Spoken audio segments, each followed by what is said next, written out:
Баршаңызға сәлем, қайырлы күн достар. Бүгін сіздерге ең оңай әрі ең тез дайын болатын құймақтардың рецептімен бөлісетін боламын.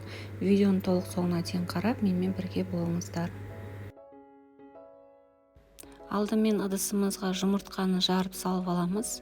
Барлық ингредиенттер төмендегі описанияға қалдырып кетем, сол жерден қарай аласыздар. Және жақсылап араластырамыз. Және 1 шай қасық тұз саламыз. Және 5 ас қасық қант саламыз.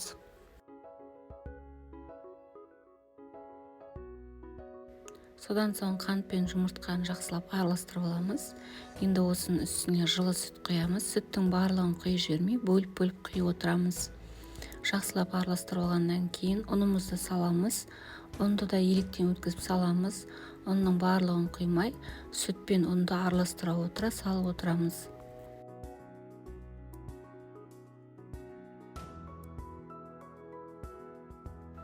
Мінекей осылайша сүт пен ұнды араластыра отыра біртіндеп құямыз.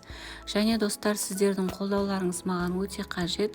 Каналға тіркелмеген болсаңыз, каналға тіркеліп, лайк басып, қоңырау белгісін басып қойсаңыздар, апта сайын арнамда жаңа рецепт шығып тұратын болады.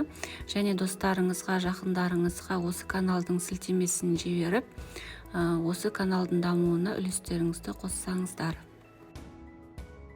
Содан соң жылы су құямыз.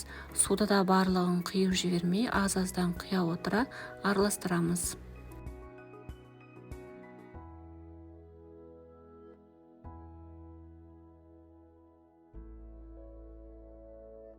Содан кейін үстіне сұйық май құямыз. Сұйық май құйғаннан кейін де жақсылап араластырамыз.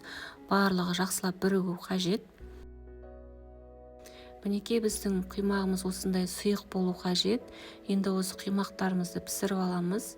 Ол үшін отымызды орташа отқа қойып аламыз. Және құймақ пісіретін табамызды отқа қойып жақсылап қыздырып аламыз.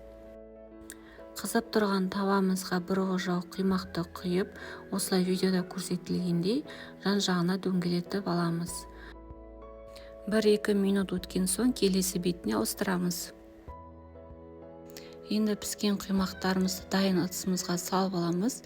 Және әр піскен құймақтың ортасына осындай сары май жағып шығамыз.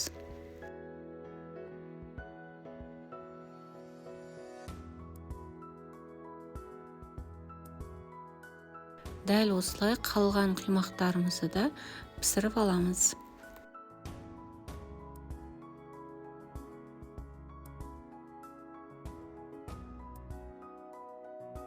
Мінекей құймақтарымыз дайын, осындай толық пісіп шығады. Осы рецептпен жасап көруге кеңес беремін. Ешқандай содасыз керемет болып шығады. Менің каналыма тіркеліп лайк басуды ұмытпаңыздар. Сіздермен болған Аягөз.